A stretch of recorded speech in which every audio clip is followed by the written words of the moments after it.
강혜신의 오늘의 미국.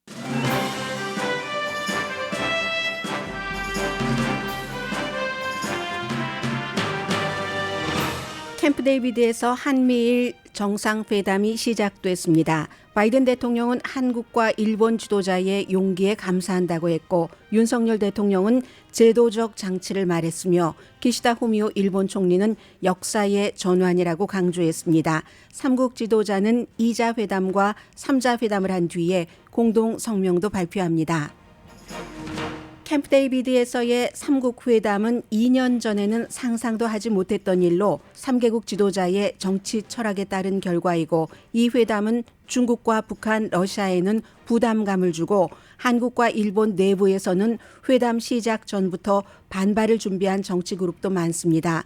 그러나 미국과 해외에서는 이번 정상회담은 좋고, 한국과 미국 지도자는 특히 크레딧 받을 부분이 있다고 평가합니다. 로스앤젤레스 떼강도 사건에 대한 LA타임즈 사설이 논쟁이 될 것 같습니다. LA타임즈는 떼강도는 끔찍하고 처벌 대상이지만 그 원인을 사법개혁이라고 주장하는 것은 떼강도만큼 사회의 위협이라고 강조를 합니다. 주민 발의안 47이나 보석금 없이 석방하는 것과 떼강도는 아무 관련이 없다는 근거를 LA타임즈가 사설에서 지적했습니다. 미국 남서부에는 오늘부터 힐러리가 찾아옵니다. 힐러리는 지금 멕시코에서 캘리포니아로 향하는 강도 4의 허리케인인데, 로스앤젤레스에 도착할 즈음에는 84년 만에 열대성 폭풍으로 약해진다는 예보입니다. 오늘부터 다음 주 초까지 캘리포니아 주변 4개 주가 열대성 폭풍권 안에 들어갑니다. 하와이 산불 관련 사이렌 경고를 울리지 않은 논란의 책임자가 사임했습니다. 그는 비상사태 관리 경험이 없었던 인물로 사이렌을 울렸으면 사람들이 불 속으로 뛰어들어갔을 것이라고 설명했지만 그 주장에 동조하는 사람은 거의 없었습니다. 트럼프 전 대통령은 의사당 폭동 사건 재판을 대선이 끝난 2026년에 시작해달라고 요청했습니다. 의사당 폭동 사건과 관련해 검찰은 주모자인 무장단체 리더들에게 33년형을 구형했습니다. 조지아주 검찰은 조지아주에서 트럼프 전 대통령을 반마피아법으로 기소한 다음 대배심들의 이름, 신상 정보를 공개한 시작이 어딘지를 수사하고 있습니다. 여러분 안녕하십니까? 오늘의 미국 강혜신입니다. 한 20분쯤 됐을까요?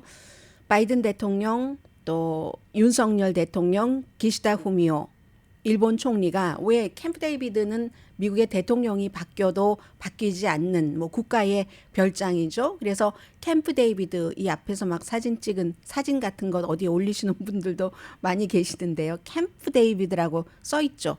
그 앞에서 만납니다. 누군가 정상이, 미국의 정상이 다른 나라 정상을 초대를 할 때. 그래서 오늘도 역시 바이든 대통령이 기다리고 있었고, 캠프 데이비드라고 써 있는 그 팻말 앞에서 두 사람을 만나서 악수하고, 바이든 대통령이 윤석열 대통령 어깨 같은데 손도 올리고 하고 이제 안으로 들어갔습니다. 들어가고 나서 조금 뒤에 나와서 모두 발언이죠. 말하자면 다 준비한 것을 일종의 원고를 읽은 거죠. 그리고 그 내용이 바로 미국이나 한국이나 일본의 지도자가 자국에서, 한국은 지금 새벽인데 많은 분들이 보셨는지 모르겠네요.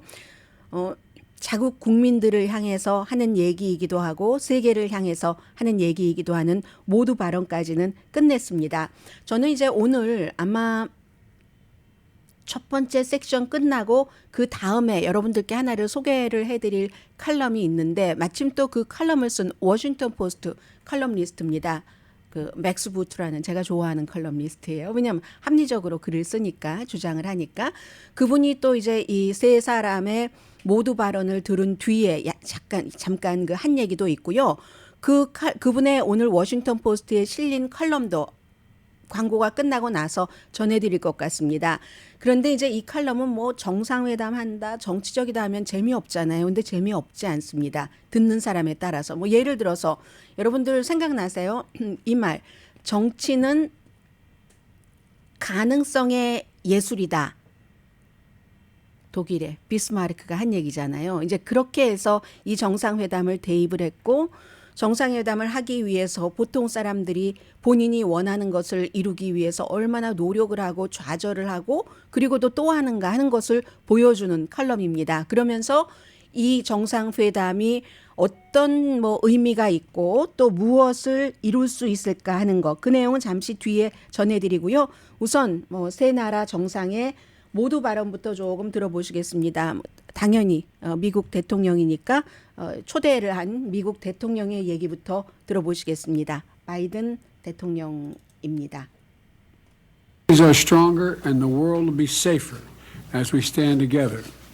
And I know this. 우리가 같이 세 나라가 미국, 한국, 일본이 함께 함으로 인해서 더욱 세계는 강해지고 안전해졌다 하면서 이런 날이 오기까지는 얼마나 이렇게 그 두 나라 정상이 용기 있게, 왜냐하면 국내에서 반대하는 사람들이 많잖아요. 일본도 그렇고 한국도 그렇고 서로 싫어하니까 역사적인 문제 때문에 한국에서는 사과를 하지 않았다고 하고 일본은 그만하면 우리가 how many times 사과를 해야지 되느냐. 그것도 국가 최정상과 회담을 하면서 하면은 뒤집고 뭐 박정희 전 대통령과 한 건 누가 뒤집고 박근혜 전 대통령과 한 건 누가 뒤집고 일본은 그러고 한국에선 공식적으로 사과를 제대로 한 게 한 번도 없다 하는 그런 거잖아요. 그런 국내적인 반대를 물리치고 이 자리까지 캠프 데이비드까지 오게 한 한국의 윤석열 대통령, 기시다 후미오 총리의 용기에 아주 뭐 굉장히 뭔가를 크레딧을 주는 바이든 대통령의 얘기였습니다. We all three share. And I want to thank you both for your political courage that brought you here. And I'm looking forward to us having a great meeting, but continuing these meetings. 네, 정치적인 용기라고 표현을 했군요.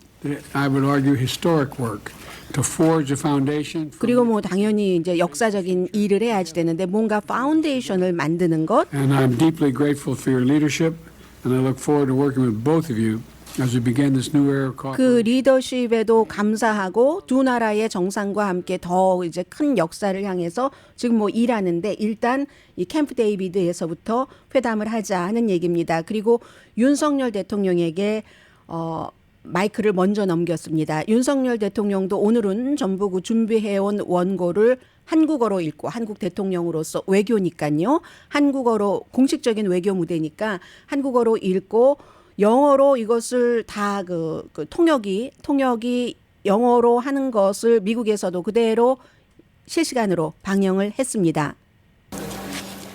I would like to extend my gratitude to President Biden for his 당연히 뭐 초대해줘서 감사하다는 얘기를 하겠죠. We met in Vilnius for the NATO summit. 나토 정상회담에서도 만나고 또 만나니까 반갑다 아주 친근감을 얘기를 합니다. 굉장히 상징적인 캠프 데이비드 현대 역사에서 외교에 있어서 중요한 곳에 초대해줘서 고맙고요. Which carries great significance in my view. President Roosevelt once stated, "Freedom is not a given, but something you fight to win." 네, 항상 이 윤석열 대통령이 국내에서도 강조를 하는 자유를 말하죠. 루즈벨트 대통령이 자유라는 것은 거저 주어지는 게 아니라 싸워서 얻는 것이다. 그런 얘기를 했다는 것을 지금 뭐 통역은 여자지만 윤석열 대통령이 하는 얘기였습니다. Sure that each of our freedoms is neither threatened or damaged. Our three nations 그 같은 그 자유를 위협받고 협박받고 훼손되지 않게 하기 위해서 세 나라가 결속을 해서 일해야지 된다는 거죠.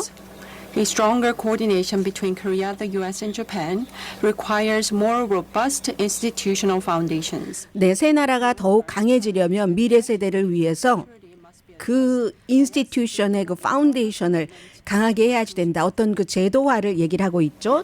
제도적인 장치요. As a historic day where we established firm institutional bases and commitments to the 그런 그 파운데이션을 만드는 역사적인 날이 될 것이다. 오늘은 이라고 얘기를 합니다. Together, ways to elevate cooperation between Korea, the U.S. and Japan to a new plane through in-depth.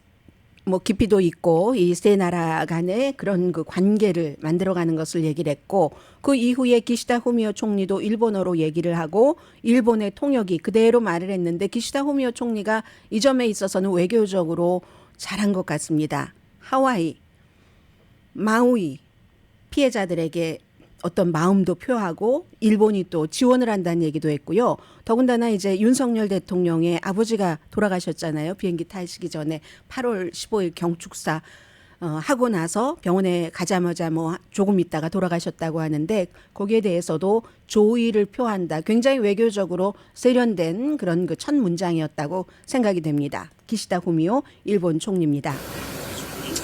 First of all, I would like to express my sympathy once again for the devastating damages caused by the wildfires in Maui, Hawaii. In order to provide relief to the affected people, Japan has decided to offer a total of around $2 million of support. 200만 달러를 그 하와이 그 주민들을 위해서 일본이 지원하기로 결정했다고 얘기를 I 하죠. also once again convey my heartfelt condolences for the passing away of President Yoon's father. 윤석열 대통령의 아버지에 대해서도 이제 조의를 표한다라고 얘기를 했죠. Joe, for your kind 조라고 얘기를 합니다. 친근함의 표시죠. First name 조 바이든 대통령의 조라고 부르면서 초대에 대해서 고맙고 I have been 윤석열 대통령에 대해서 얘기를 합니다. almost on a monthly basis since March of this year. 3월달 이후에 뭐 그 매달 어떤 식으로든 서로 소통을 하고 The 만났고 three leaders have got together in this way. I believe 그렇게 해서 이제 여기까지 that we are 왔는데 indeed making a new history as of today. 오늘로써 이제 새로운 또 역사를 만들어 가겠다. A turning point in 전환점이고요. in order to allow the potential of our trilateral strategic collaboration to bloom and blossom. I wish to take 이제 그 같은 모든 것들이 뭐 꽃을 피우고 열매를 맺기 위해서 뭐 어떻게 해야지 되는가 뭐 이런 얘기들을 좀 했고요. US to new heights while strengthening the coordination between the Japan-US and the US-ROK alliances. As we deepen our cooperation in the response to North Korea, I wish to 북한에 대해서도 얘기를 하고요. 당연히 이제 일본으로서는 이게 중요한 이슈죠. 일본뿐만이 아니라 한국과 미국은 물론이고요. emerging technology cooperation, 테크놀로지에 대한 여러 가지 그러니까 당연히 공급망에도 연결이 될 테고요. resilience. Today, I look forward to engaging in frank discussions amongst 역시 그 일본의 기시다 후미오 총리도 오늘 뭐 회담이 한두 번 있지 않고 여러 번 있겠죠. 두 사람끼리도 하고 세 사람끼리도 하고 그런 회담이 굉장히 솔직하게 이루어져서 역사적인 것이 될 것으로 믿고 뭐 최선을 다한다. 뭐 이런 얘기가 기시다 후미오 일본 총리의 얘기였습니다.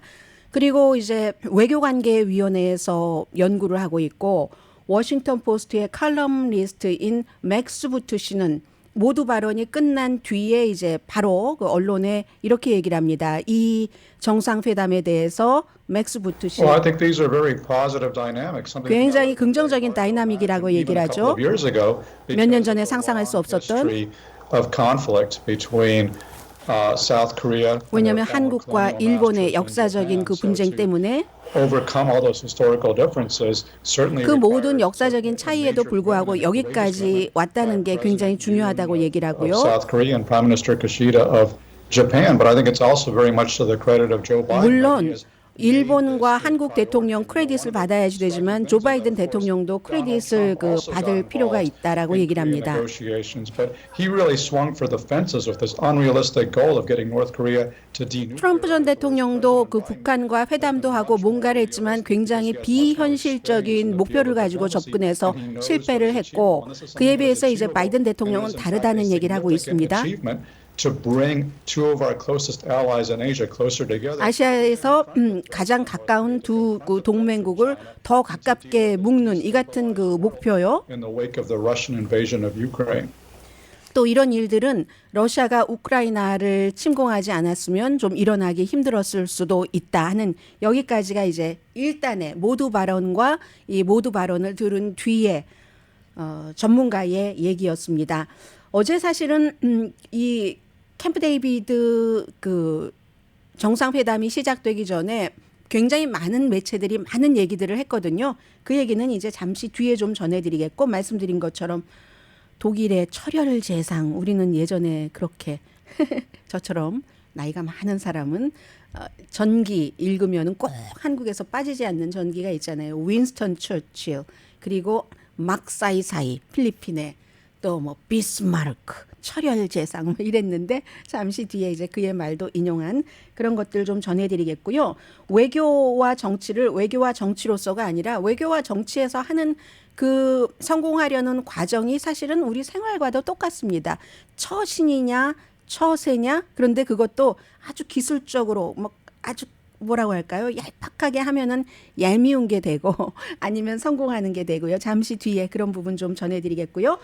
라디오 서울 방송 오늘의 미국 듣고 계십니다. 오늘 이제 금요일인데 메릴랜드주에 있는 한국 분들이 많이 살고 계시는 캠프 데이비드 별장에서는 한국, 미국, 일본의 지도자들이 만나서 자연 속에서 얘기하는 거잖아요. 막 걷기도 하고 하는 지금 그런 정상회담이 열리고 있습니다. 오후에 또 이제 기자회견을 하겠죠. 캠프 데이비드 정상회담은 바이든 대통령에게는 어떤 성취다. 맥스 부트 워싱턴 포스트 칼럼니스트와 수미 테리 전 CIA의 분석관이었고요. 그리고 지금은 이분이 어디 계시든가요? 어떠한 그 띵크탱크에서 일하고 계십니다. 그전에는 뭐 국가안보위원회에서 일본과 한국 국장도 지내셨고요. 뭐 한국계 맞습니다. 두 분이 같이 쓴 칼럼인데 제가 이 칼럼 쭉 읽어보기에는 수미테리 씨가 아마도 뭔가 이제 그 맥스 부트 씨가 확인할 게 있을 때 한국 통이고 하니까 그런 그 확인하는 것 같은데 많은 도움을 준 것이 아닌가라고 보여줍니다. 워낙에 이 맥스 부트 씨가 뭐 러시아라든가 외교 관계의 전문가이고 가장 최근에 제가 여러분들께 소개해드린 칼럼 가운데는 몇 개월 전, 지금은 그렇게 하지 않기로 했지만 그리고 나서 뭐 한국에 미국의 구축함도 가고 그러기는 했지만 그 전에 맥스 부트 씨가 한국은 스스로 핵무장을 할 자격이 있고 그것이 이제 국제 어떤 그 조약에도 위배되지 않는다라는 칼럼을 썼고 제가 소개를 해드렸던 바로 그 사람입니다. 이분은 국가의 어떤 존립이 위협이 되거나 그럴 때는 뭐 핵협약 같은 거에서도 예외가 있고 그런 면에 적용이 돼서 한국이 스스로 핵무장을 할 자격이 있다. 그게 한참 한국 사람들이 한 70% 정도가 핵무장을 해야지 된다 하는 여론조사 나왔을 때 그 같은 컬럼을 쓴 사람입니다. 자, 오늘 새로운 3개국 동맹의 기초를 마련하는 주요 스텝으로 캠프 데이비드 회담을 받습니다.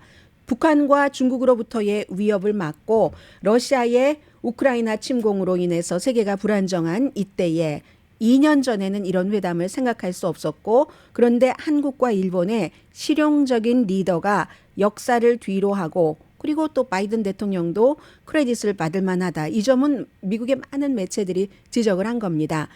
그리고는 이제 오토 반 비스마르크, 독일의 정치는 가능성의 예술인데 그 가능성이라는 게 또 어떤 때는 차선책에 대한 가능성까지도 포함을 해서 차선책의 예술이다라고도 하는데 외교도 마찬가지라는 겁니다. 지금 외교 활동이잖아요. 바이든 대통령이 이 컬럼은 이제 미국을 중심으로 써진 건 맞습니다. 바이든 대통령이 수십 년 동안 뭐 국내 정치에 대한 경험도 있지만 외교에 대한 경험이 있기 때문에 현실에서의 그 현실 감각이 있다고 얘기를 합니다. 성취 이걸 할 수 있어 없어? 하는 아주 그 예리한 그 딱 집어서 본인 걸로 딱 만드는 이게 전임자보다 강하다. 트럼프 전 대통령보다. 어찌 보면 이건 당연할 수도 있고요. 왜냐하면 정치 경험이 있는 사람과 없는 사람이니까. 트럼프 전 대통령도 외교적으로 성취한 것이 있다고 얘기를 합니다. 에브라함 어코드라는 거. 이거는 정말 외교적인 성취죠. 이스라엘과 아랍의 3개국이 정상관계를 수립한 거. 이거 막 사위가 가서 열심히 일하고 했었잖아요. 그 당시에. 그런데 그 에브라함 어코드를 빼고는 거의 세계사에 있어서 미국이 차지하고 있었던 위치에서 새로 뭔가를 좋게 긍정적으로 만드는 것보다는 국제적인 구조를 무너뜨리는 것을 트럼프 전 대통령은 훨씬 잘했다. 예를 들어서 이란 핵협상을 파기한 것. 미국 혼자 한 것도 아닌데. 무슨 뭐 프랑스, 이태리, 러시아 다 합쳐서 6개국이 한 건데 파리 기후조약에서도 탈퇴한 것. 그래서 유럽 국가들이 더 이상 미국을 믿지 못하게 된 것. 외교에 대한 가장 대담한 트럼프 전 대통령의 시도는 김정은과의 회담. 불가능한 목표로 실패했다고 결론 내립니다. 그렇죠. 외교에서 트럼프 전 대통령이 그동안 그때에 주장했었던 것은 무조건적으로 돌이킬 수 없이 북한이 핵을 포기해라. 그럼 북한이 뭐를 가집니까? 외교에서는 위너 테이크스 올이 없는 겁니다. 그 아주 기본적인 것을 얘기를 하고 있어요. 완전히 돌이킬 수 없는 북한의 비핵화만 주장하고 나만 갖겠다 하듯 승리하지 못했다는 거죠. 바이든 대통령의 경우에는 반대로 차질이 있었죠. 여러 가지. 좌절도 있었죠. 비난도 많이 받았죠. 아프가니스탄에서 충분히 예상하지 못하고 준비하지 못하고 미군을 철군한 것. 그리고 트럼프 전 대통령이 톡 깨버린 이란과의 핵 협상을 아주 급하게 리바이벌 하지 못한 것. 그렇지만 전반적으로는 그 밖의 외교에서 바이든 대통령이 굉장히 성공적이었다고 평가합니다. 이분은 맥스 부트 씨는 외교 그쪽에 이제 전문가입니다. 바이든은 트럼프가 인식하지 못하는 것을 쉽게 인식하고 아주 생산적으로 만들었는데 그게 쉬울 수도 있었죠. 왜냐하면 동맹과의 협상, 트럼프가 깼던 것을 다시 뭉치게 하는 거니까. 결과가 없는 적과의 동침보다는 동맹과의 강화를 선택을 했다는 겁니다. 그게 현실적으로 이루어질 가능성이 훨씬 높기 때문에 노련한 정치인의 결론이라는 거죠. 트럼프 전 대통령은 막 울타리들을 콱콱 쳐서 넘어가 보려고 했는데 또 넘지 못하고 또 뒤로 자빠지고 했었다고 하는 것이고 바이든 대통령은 굳건한 하나의 목표를 치고 또 치고 말하자면 단식 게임도 하고 복식 게임도 하면서 어떤 그 독점하고 이겨가는 것을 했다는 겁니다. 오늘 바로 캠프 데이비드에서 한국과 일본의 지도자를 만나서 뭐 여러 가지 미국의 입장에서 중국 겁나게 하고 평양도 겁나게 하고 러시아도 뭐 이렇게 보여주고 이러한 것을 하는 것뿐만이 아니라 호주가 영국과 미국의 무슨 핵잠수함 기술 같은 것 이런 것을 받아가도록 해서 프랑스랑 먼저 계약했다가 핵까지는 아니었기 때문에 그걸 파기하고 미국과 영국과에서 프랑스가 얼마나 화났어요? 그런데도 불구하고 그걸 일단 하고 그 뒤에 프랑스와의 관계는 또 다시 꿰맸죠. 백악관에 제일 처음 대통령으로서 초대를 함으로써 두 번째가 윤석열 대통령이었잖아요. 이런 식으로 그 뒤에 계획이 있으니까 앞에 그렇게 했다는 것이 경험이 있는 사람들이 할 수 있는 일이라는 겁니다. 쿼드, 미국, 일본, 호주, 인도 이렇게 그쪽에서의 인도 태평양에서의 이런 것. 이번 정상회담의 성과는 당연히 모르죠. 이제 시작했으니까. 그런데 같은 방에 일본과 한국의 리더를 앉게 한 거. 물론 여러 번 앉았어요. 지금 악수하는 장면 나오네요. 기시다 후미오 총리도 나오고 윤석열 대통령이 먼저 악수했군요. 그리고 기시다 후미오 총리가 뒤에 악수를 했는데 G7 정상회담이라든가 히로시마에서 5월 달에 있었던 그 밖에 뭐 G20 이런 데서도 슬쩍슬쩍 만났지만 나토 정상회의 같은 데서도 이렇게 세 나라의 안건만 가지고 그렇게 중요한 캠프 데이비드에서 두 나라 리더를 앉혀놓은 거 그리고 어떤 땐 바이든 대통령이 쓱 빠지겠죠. 그렇게 한 것 자체가 굉장히 중요했다는 건데 이게 임기 시작하자마자부터 계속 해왔었던 일이라는 걸 강조합니다. 우리도 실망하지 않고 해야지 된다니까요. 무슨 일이든지. 앤서니 블링컨 국무장관 미국에서요. 바이든 대통령이 들어오고 나서 아주 중요한 장관들을 제일 처음 보낼 때 한국에 보낸 경우가 많습니다. 아시아에 제일 처음 유럽이나 중동이 아니라 그래서 이제 앤서니 블링컨 그리고 잭 설리번 안보보좌관 커트 캠벨 역시 국가안보위원회 소속 인도태평양 그쪽 지역의 코디네이터잖아요. 코디네이터가 얼마나 중요해요. 이런 사람들이 수없이 한국과 일본을 드나들면서 만들어낸 일이라고 얘기를 합니다. 3월 달에 물론 윤석열 대통령의 용기가 필요했었다고 얘기를 합니다. 그것도 또 바이든 대통령의 지지가 있었으니까 조금 쉬웠을 가능성도 있지만 일본에 공식적으로 사과해라. 이 같은 요구 없이 징용배상에 대한 어떠한 그 문제, 대법원의 판결. 이 사람은 뭐 세계의 사람들을 위해서 쓰니까 자세히 얘기를 했고 저는 뭐 자세히 말씀드리지는 않겠습니다. 다 알고 계시는 일이기 때문에요. 그리고 일본 입장에서는 수십 년 전에 끝난 일을 왜 한국은 대통령만 바뀌면 자꾸 이러냐. 하면서 이제 기시다 후미오 총리도 들볶임을 당하는 거예요. 그 보수적인 자당에서. 그러니까 이제 뭐 대법원에서 징용 배상 판결해라 하니까 일본이 또 테크놀로지 여러 가지를 수출하는 것을 금지했고, 그러면 또 문재인 대통령은 그래? 군사 정보 공유하는 거 그거 끝나고 그러면 또 일본에서는 또 다시 뭐가 이래서 자꾸만 두 나라 관계가 동상에 걸려 버렸는데, 윤석열 대통령의 결정으로 도쿄에 가서 기시다 후미오 총리 만나고, 기시다 후미오 총리가 뭐 12년 만인가요? 한국에 갔고, 그렇게 해서 그리고 나서 이제 무역 제재를 풀어줬다는 거죠. 한국에 대해서. 삼성이 공장 세우잖아요, 일본에. 캠프 데이비드 회담은 지금 새로운 삼국 관계를 또 다른 단계로 올린다고 얘기를 하고 있습니다. 지미 카러가 이집트와 그 이스라엘의 관계, 사다트, 안와르 사다트, 그리고 그 당시는 베나엠 비건 총리였었죠, 이스라엘에. 이 사람들을 만나서 두 분이서 좀 얘기 좀 나누세요. 저는 잠깐 산책 좀 하고 올게요. 하고 또 셋이 같이 얘기하고 이러면서 뭐를 이끌어냈었던 지미 카러가 그런 관리를 할 줄 알았다면, 그렇다면 바이든 대통령도 이 같은 관리를 할 줄 아는 사람이다라고 얘기를 합니다. 그래서 이제 이 두 나라 관계가 이렇게 되는 게 미국에 좋으니까 중국을 관리하기도, 미국도요 중국을 혼자만은 관리할 수 없다는 걸 알고 한국과 일본이 미국을 도와서 같이 일해주기를 원하는 겁니다. 미국적인 입장에서. 그런데 물론 그런 때에 한국과 일본이 뭐 미국을 위해서 일합니까? 한국과 그 일본의 이해관계를 위해서 서로 공통 분모를 찾고 일하는 거죠.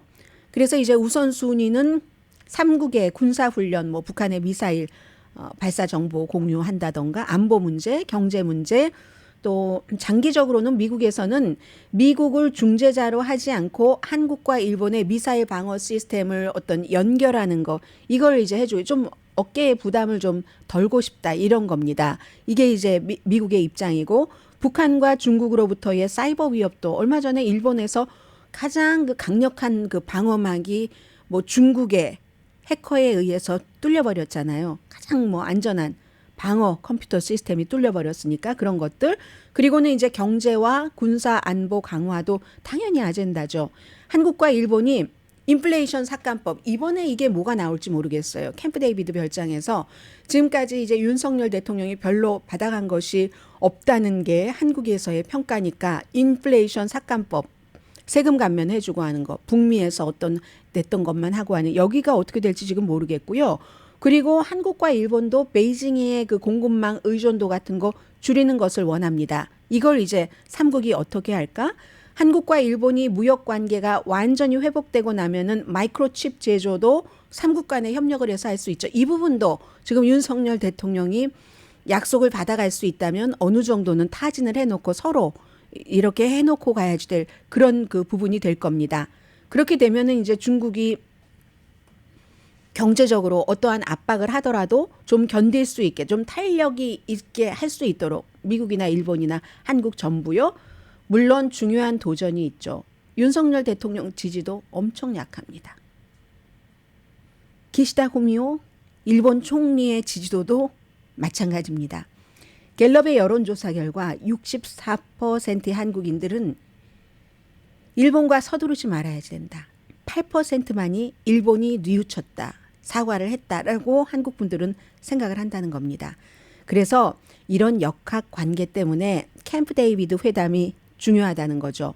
미국이 기시다 후미오 총리와 윤석열 대통령이 한국도 아니고 미국도 아니고 다 그 언론이나 정치인들이 막 그 노려보고 있는 그런 환경에서가 아니라 캠프 데이비드라는 곳에서 옆에서 또 잘 지내보세요, 그래야 뭐 저희도 좀 도와주시고요 하는 바이든 대통령이 있는 데서 우정을 다지도록, 능란한 외교 스킬로도 어려운 문제라고 얘기를 합니다. 맥스 부트 씨가. 한국이 왜냐하면 중국에 대해서 아직은 무역 의존도가 너무 높으니까 일본이나 미국보다는 좀 대항하는 것을 꺼려하고 그런 것. 그렇지만 결국은 한국도 그 중국에서부터 좀 공급망이라든가 등등의 문제를 해방돼야지 된다는, 이런 건 이제 한국에서도 알고 있는 거죠. 그래서 윤석열 대통령이 최근에 한국은 대만에 대해서 지금 이 현상 유지를 하지 않을 경우에는 나는 거기에는 반대한다라는 얘기를 해서 한국에서 굉장히 비난을 많이 받았잖아요. 바보처럼 그따위 말은 왜 하느냐. 뒤에서 가만히 눈치만 보고 있다가 열매만 따먹으면 되지. 왜 앞서서 그러냐. 그건 한국 내의 얘기고요. 해외에서는 그런 걸 이렇게 봅니다. 그렇게 예를 들어서 일본에 다시 사과해 이런 말 하지 않고 조금 과거보다는 일단 미래를 향해서 나가자. 이렇게 하고 이 부분도 마찬가지로 대만 이런 문제도 좀 얘기를 해주고 하면은 일본과 미국에서도 고마워하잖아요. 어제 그 블룸버그 통신에 한 그 어피니언이 실렸는데 윤석열 대통령이 지금까지 이렇게 해줬기 때문에 기시다 후미오 총리도 일본의 강한 반대도 있지만 윤석열 대통령에게 한국에 보답을 해야지 된다. 보답할 길을 분명히 찾아서 보답을 해야지 된다. 옆에서 이렇게 밖에서 얘기를 해주고 있습니다. 아무튼 그 부분은 그렇게 됐고요. 그래서 한일 관계만큼 어려운 것을 고치는 것은 한 번의 회담으로는 안 된다는 거죠. 아무리 이번 회담이 성공을 해도. 따라서 윤석열 대통령도 바이든 대통령도 기시다 후미오 총리도 똑같이 얘기를 하는 겁니다. 인스티튜션, 제도화한다. 이런 얘기를. 3개국 정상이 정규적으로 만나는 게 필요하고 핫라인을 가동한다는 게 필요한다는 거죠. 이게 이제 바이든 대통령의 이번 회담의 목표인 거죠. 그야말로 트럼프 전 대통령이 뭐 북한이 돌이킬 수 없을 정도로 핵을 완전히 포기해야지 된다. 이렇게 주장을 했다가 실패를 했는데 여기서는 3개국이 다음에 한국의 대통령이 누가 되든 일본의 총리, 미국의 트럼프 전 대통령이 대통령 될 확률도 높습니다. 그렇게 되더라도 제도로 국가적인 이런 것으로 만들어 놓으면은 이거는 돌이킬 수 없는 것이다. 물론 그 나라의 대통령이 또 와서 깨부수면은 어쩔 수 없지만 그렇게 그런 것을 쉽게 깨부수지 않거든요. 한국처럼 일본에 관한 정책을 해놓고 또 깨부수고 그 다음에 또 깨부수고 이러지 않거든요. 그래서 그것을 기초하고 믿고 이번에 제도화하겠다는 겁니다. 그래서 맥스 부트 씨는 굉장히 야심찬 주제인데 가능한지 한번 지켜볼 것이다. 이렇게 얘기를 했고요. 이번에 이제 미국에 대해서 이렇게 크레딧을 맥스 부트 씨가 주는 것은 바이든 행정부가 3국 외무장관, 국방장관, 뭐 재무장관 등등 해서 1년 동안에 40번을 만나게 했답니다. 그걸 다 이제 미국이 주도를 많이 한 거예요. 그래서 이제 크레딧을 받아야지 된다는 거고 윤석열 대통령은 바이든 대통령이 좀 전에 그 정치적인 용기라고 표현을 했는데 한국에서 반대가 있음에도 불구하고 일본에게 그렇게 문을 좀 열었다 하는 그런 얘기를 하는 겁니다. 기본적으로는 이번 정상회담에 대해서는 모든 전문가와 매체가 공통적으로 베이징과 북한은 조금 겁날 것이다. 그리고 혹시 북한이 이 정상회담 도중에라도 어떤 미사일 도발을 한다면 거기에 대해서 또 이슈가 확 쏠릴 수도 있습니다. 그리고 중국이나 아니면 그 정치적인 어떤 반대파가 한국과 일본에서 아무리 이거 나토야 한다 할지라도 아직까지는 그 단계는 아니라는 것. 그리고 또 하나는 뉴욕타임스는 이 점을 굉장히 강조했습니다. 우크라이나 전쟁이 아니었다면 이렇게 빨리 이 3국의 정상회담이 이루어질 수는 없었을 것이다. 자, 오늘 오후에는 굉장히 이 뉴스 많이 나올 것 같고요. 잠시 뒤에는 또 다른 논란이 있을 만한 로스앤젤레스 타임즈 사설 전해드리겠습니다.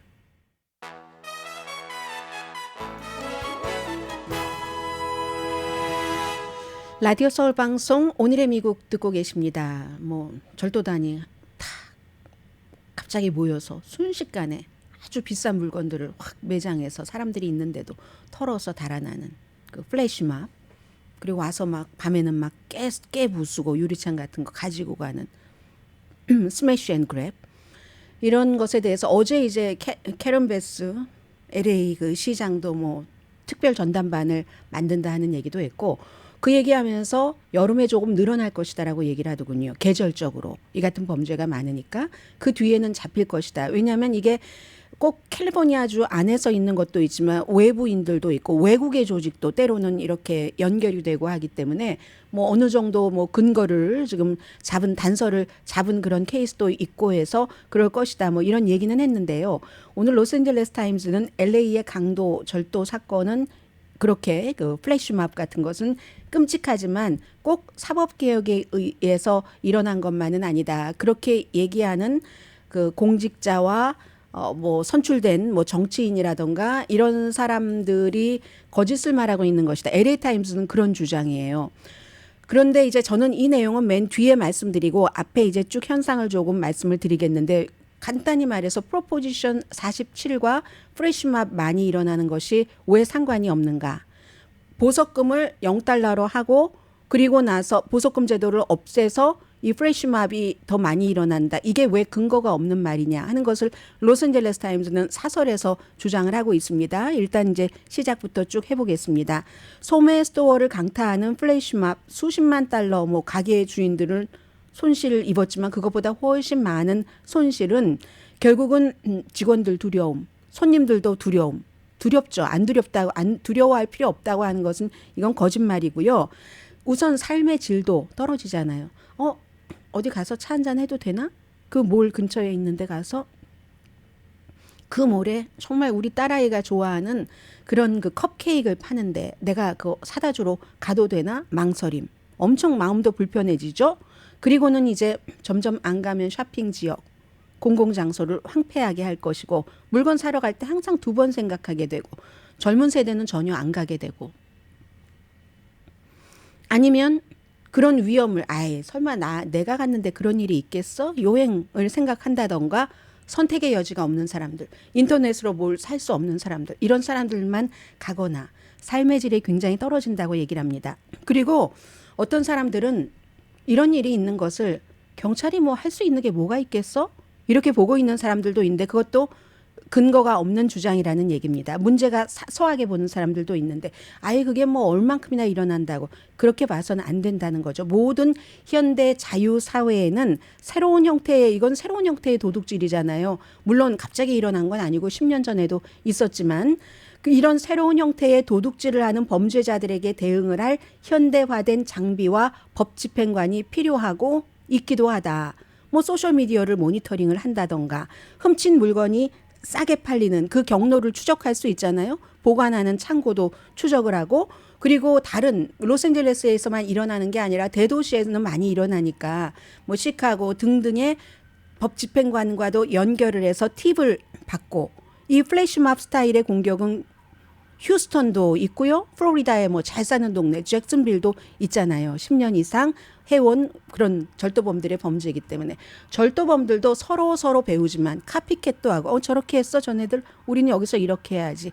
그것처럼 경관들도 서로 배우고 이래야지 된다는 얘기를 하는데 LA 경찰이 순찰을 늘리고 이런 것은 이제 수십 년 된 전술인데 지금은 경관들도 본인들도 위험하고 여러 가지 문제들 때문에 경관이 지금 9,000명 아래거든요. 결국은 9,000명 아래로 내려갔거든요. 아무리 인센티브를 주고 해도 보너스를 주고 단기 지금 경관이 되겠어요 하는 사람이나 장기 근무한 사람이나 그래도 안 갑니다. 너무 무기도 많고 위험하고 또 경관에 대해서 무슨 뭐 흑인을 너무 뭐 난폭하게 대우해 이런 경관에 대한 이미지 같은 것도 너무 싫고 해서 이런저런 이유로 그런데 하나 이런 얘기를 하고 있습니다.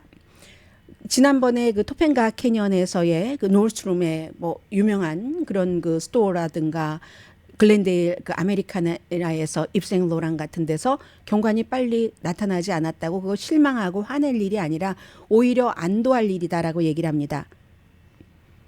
왜냐하면 총격이나 인질극이 없었다는 뜻이니까 지금까지는 물건만 훔쳐서 가잖아요.